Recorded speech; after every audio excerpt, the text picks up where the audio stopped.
কেউতে বাড়িতে আছিস নাকি? কেউতে, এ কেউতে, এই কে গো? ও ফাটা, কি হয়েছে? বলছি কাকিমা কেউতে বাড়িতে আছে?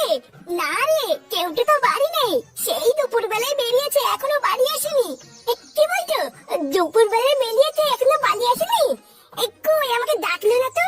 এই চোদনা আমাকে না নিয়ে গেল কোথায়? আর কিছু বললে তুই আমাকে বলে যা, কেউটি আসলে আমি বলে দেবো।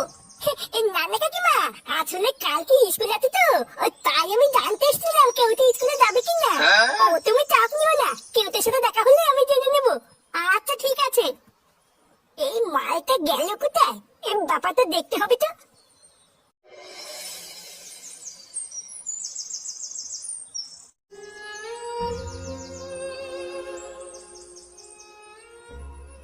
কি বলা, তুই এখানে বসে কি করছিস? না আমি তোকে সারা গ্রামে খুঁজে বেড়াচ্ছি, আর তুই এখানে বসে আছিস?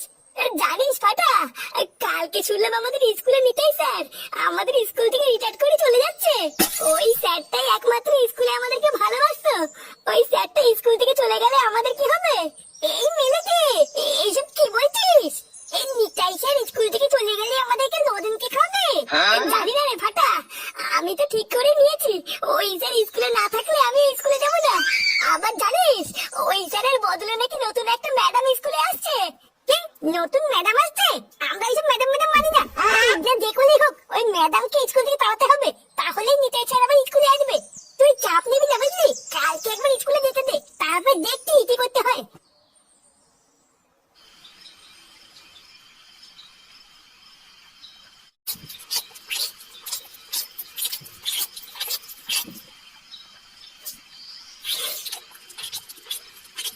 এ ফাটা, কালকে তোর স্কুল আছে না? হ্যাঁ আছে তো। কালকে তোকে আমি স্কুলে নিয়ে যাব, সকাল সকাল রেডি হয়ে যাবি। তুমি যাবে কেন? আমি আর কেউ থেকে চলে যাবো। না, কেউটার সাথে যেতে হবে না, ও একা যাবে। কালকে আমি তোকে দিয়ে আসবো। বালা এমন করলে কিন্তু আমি স্কুলে যাবো না বলে দিলাম। এমনিতেও আমার স্কুলে যেতে ইচ্ছে করে না, এখন তুমি যদি আমার সাথে যাও তাহলে কিন্তু আমি স্কুলে যাবো না। আরে বাবা ছাড়ো না, ও যখন বলছে কেউটির সাথে যাবে তখন যাক। আরে না, ওই কেউটার সাথে গিয়ে গিয়ে ও এতবার বেড়েছে, স্কুলে যাওয়ার নাম করে ওই পাশের বাগানে বসে বিড়ি খায়। আমি কি কোনো খোঁজ পাই না নাকি? কালকে আমি নিজে গিয়ে ওকে স্কুলে দিয়ে আসবো, আর স্যারের সাথেও কথা বলে আসবো। তারপরে আমিও দেখছি ও স্কুলে যাওয়ার নাম করে এদিক ওদিক কি করে যায়। এইভাবে ছাড়া গরুর মতো ছেড়ে রাখতে রাখতে নিজের ছেলেটা তো গেলই, এবার এটাও যাবে। একই ভুল আমি বারবার করবো না, কালকে স্যারের সাথে গিয়ে আমি নিজে কথা বলবো।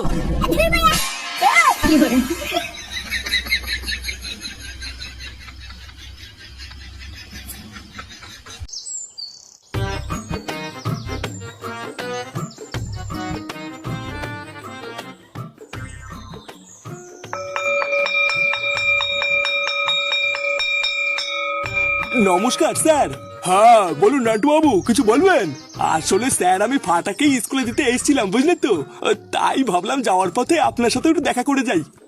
মানে স্যার ফাটা স্কুলে ঠিকঠাক পড়াশোনা করছে তো?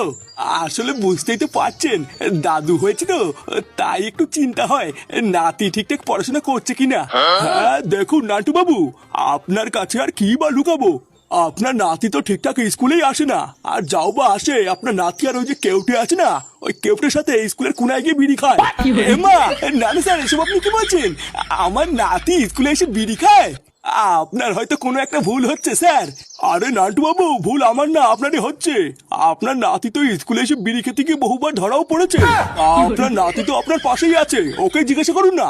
এই কি রে ফাটা, স্যার এসব কি বলছে? ও বুঝেছি, তার মানে তুই স্কুলে এসে এইসব করিস। দাঁড়া, আজ একবার বাড়ি চল, তোর কাঠ আমি খুলছি। বাড়ির থেকে গরম গরম এক থালা করে ভাত খেয়ে তুই স্কুলে এসে এইসব করে বেড়াস? আজকে স্যারের সামনে আমার মান সম্মান সব ডুবিয়ে দিলি। ছি, আমি আর কোন মুখ নিয়ে স্কুলে আসবো? আমার তো আর মুখ দেখানোর জায়গায় থাকলো না। দাঁড়া না, তুই আজকে একবার বাড়ি আয়, আমি বাড়ি গিয়ে তোর বাবাকে সব বলছি, তারপরে তুই দেখবি কত ধানে কত চাল।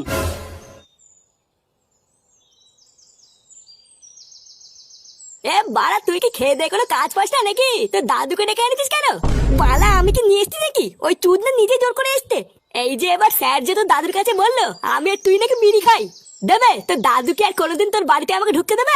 আরে ধুর, দেবে দেবে না দেবে না দেবে। এ ফাটা, ওই দে ওই দে, এটাই হলো আমাদের স্কুলের নতুন ম্যাডাম বুঝলি, যে নিতাই স্যারের জায়গায় এসছে।